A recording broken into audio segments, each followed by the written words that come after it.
ये धार्मिक कट्टरता इस देश को गलत में ले जाएगी। ये आपस में भिड़ रहे हैं। अभी हमने देखा कानपुर में हो रहा है, मुजफ्फरनगर में हो रहा है, मेरठ में हो रहा है, आगरा में हो रहा है, हाथरस में हो रहा है, दिल्ली में हो रहा है। ये क्या है? ये देश को तोड़ने की साजिश है। जो आक्रोश पैदा हो गया है, असामाजिकता का जो भूचाल आ गया है, उसे तुरंत रोकना चाहिए।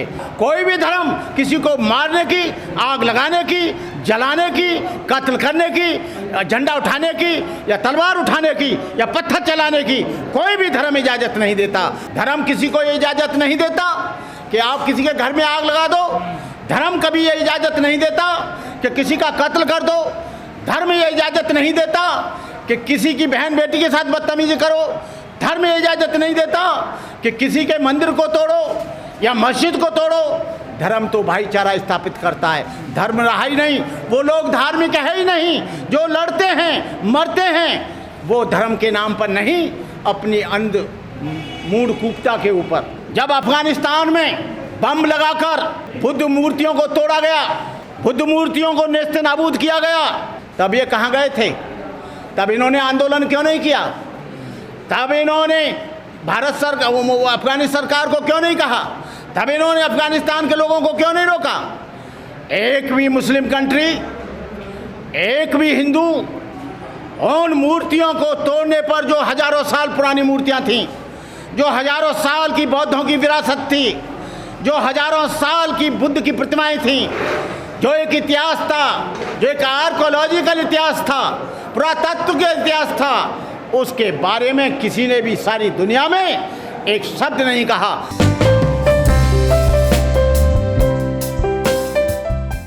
किसी भी धर्म के बारे में निंदा करना या उस धर्म का अपमान करना या उन महापुरुषों के बारे में गलत बोलना, ये ठीक बात नहीं है।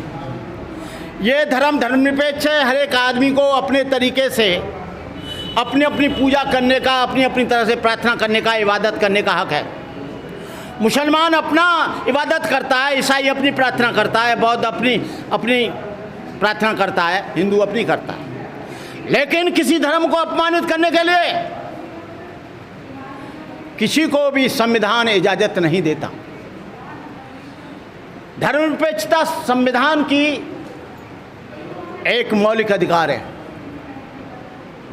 लेकिन आज मुस्लिम लोग और हिंदू लोग आपस में इस बात पर टकरा रहे हैं। किसने क्या कहा, किसने क्या सुना, हिंदू ने क्या कहा, मुस्लिम ने क्या कहा, मैं इस गहराई में नहीं जाना चाहता। लेकिन मैं हिंदू और मुसलमानों को कहना चाहता हूं, जब अफगानिस्तान में बम लगाकर बुद्ध मूर्तियों को तोड़ा गया, बुद्ध मूर्तियों को नेस्त नाबूद किया गया, तब ये कहाँ गए थे? तब इन्होंने आंदोलन क्यों नहीं किया? तब इन्होंने भारत सरकार, अफगानिस्तान सरकार को क्यों नहीं कहा? तब इन्होंने अफगानिस्तान के लोगों को क्यों नहीं रोका? एक भी मुस्लिम कंट्री, एक भी हिंदू उन मूर्तियों को तोड़ने पर, जो हजारों साल पुरानी मूर्तियां थीं, जो हजारों साल की बौद्धों की विरासत थी, जो हजारों साल की बुद्ध की प्रतिमाएं थीं, जो एक इतिहास था, जो एक आर्कोलॉजिकल इतिहास था, पुरातत्व का इतिहास था, उसके बारे में किसी ने भी सारी दुनिया में एक शब्द नहीं कहा। कहा तो थोड़ा जापान ने कहा, थोड़ा यूएनओ ने कहा, बाकी सारे के सारे लोग। मुझे अच्छा होता कि ये सऊदी अरब के लोग, कुवैत के लोग, कतर के लोग, पाकिस्तान के लोग आंदोलन करते कि बौद्धों की उन तमाम मूर्तियों को क्यों तोड़ा गया है। तब मुझे भी खुशी होती कि एक धर्म को नहीं, ये सब धर्मों को प्यार करते हैं। एक धर्म पर जुल्म नहीं, सारे धर्मों के जुल्म को रोकते हैं। लेकिन ऐसा हुआ नहीं, और ऐसा नहीं होने के कारण आज कहीं भी मरे आदमी मरता है। वहाँ हिंदू मुस्लिम नहीं मरता, ईसाई नहीं मरता, लेकिन वहाँ पर जो मरता है, ये धार्मिक कट्टरता इस देश को गलत में ले जाएगी। बौद्ध लोग कट्टर नहीं होते हैं। बौद्ध लोग बहुत ही मृदुभाषी होते हैं। बौद्ध लोग बहुत ही सहृदय होते हैं। बौद्ध लोगों में बहुत ही करुणा होती है। वो किसी भी किसी धर्म पर किसी भी किसी का कत्ल नहीं करते। लेकिन ये आपस में भिड़ रहे हैं। अभी हमने देखा कानपुर में हो रहा है, मुजफ्फरनगर में हो रहा है, मेरठ में हो रहा है, आगरा में हो रहा है, हाथरस में हो रहा है, दिल्ली में हो रहा है। ये क्या है? ये देश को तोड़ने की साजिश है।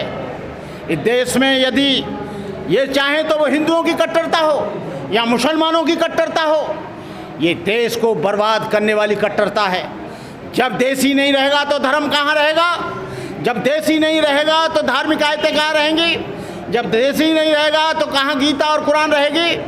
मैं कहता हूँ ये गीता और कुरान के मानने वाले लोगों को एक हो जाना चाहिए।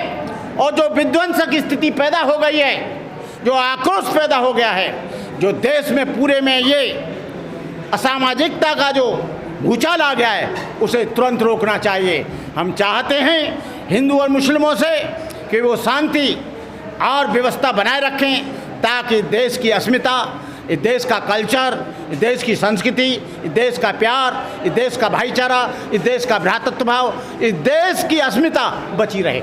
अंधश्रद्धा कमज़ोर है, धर्म कमज़ोर कोई नहीं होता। उनकी कूपमनता कमज़ोर है, धर्म कोई कमज़ोर नहीं होता।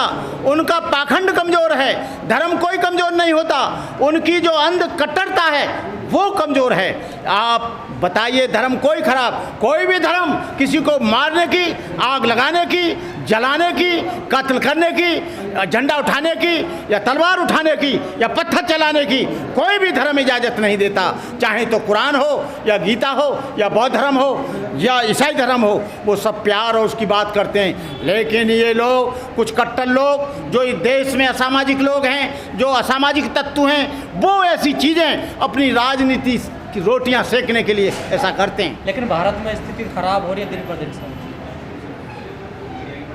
भारत में स्थिति खराब हो रही है, इसका जिम्मेदार कौन है? इसके जिम्मेदार वो लोग हैं जो पार्टी के प्रवक्ता बने हुए हैं। इसके जिम्मेदार वो लोग हैं जो धार्मिक धर्म के आधार से राजनीति करते हैं। इसके जिम्मेदार वो लोग हैं जो बाबरी मस्जिद और राम जन्मभूमि की बात करते हैं। इसके जिम्मेदार वो लोग हैं जो ईसाइयों के चर्च पे हमला करते हैं। इस बात के लिए वो कमज़ोर हैं जो बौद्धों की ज़मीनों पर अतिक्रमण कर रहे हैं। इस बात के लिए वो लोग जिम्मेदार हैं जो बौद्धों के तमाम मंदिरों को इंक्रोचमेंट कर रहे हैं। इस बात का जिम्मेदार कोई धर्म नहीं है। इस बात के लोग वो लालची और लोभी लोग, इस बात के वो लोग जो अपने आप को उसका पंडा समझते हैं, अपने आप को एक अधिकार समझते हैं। धर्म किसी को ये इजाज़त नहीं देता कि आप किसी के घर में आग लगा दो। धर्म कभी ये इजाज़त नहीं देता कि किसी का कत्ल कर दो। धर्म ये इजाज़त नहीं देता कि किसी की बहन बेटी के साथ बदतमीजी करो। धर्म ये इजाज़त नहीं देता कि किसी के मंदिर को तोड़ो या मस्जिद को तोड़ो।